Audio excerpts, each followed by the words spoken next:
Introvert. What can strike terror into the heart of a man who has trodden the streets of third world nations, laden with militias, toting RPGs and automatic weapons? What can bring pause to a man who has negotiated the infamous traffic and treacherous roads of locales such as Nairobi, Kenya? What can weaken the knees of a man whom routinely seeks out alligators for recreation? You guessed it, public interaction. This may sound odd from one who makes a living plying his trade before audiences several nights a week, but social anxiety supersedes most everything else to some degree. The peace of an early evening jog is often shattered at the sight of an oncoming jogger, in which a chain reaction of dramatic thoughts flood an already overcrowded mind. At what point should eye contact be established?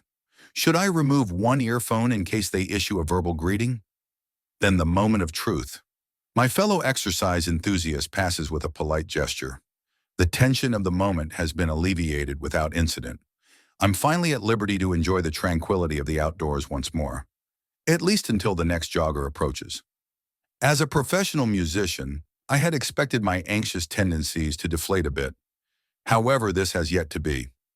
While I am beyond grateful and humbled by every patron that takes the time to support my craft, I have to admit that oftentimes during a set, I am plotting the least populated route to the restroom in preparation for my coming break.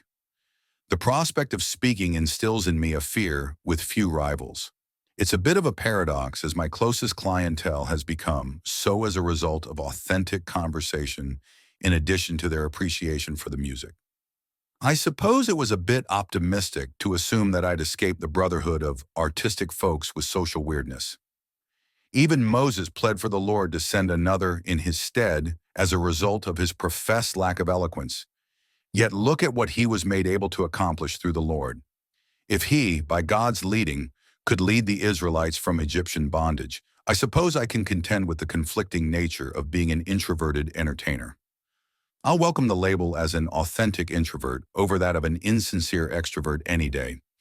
While it is a source of distress at times, I am not complaining, as we who are subject to the companionship of our human condition throughout our time on this earth all have issues of varying forms and degrees to confront.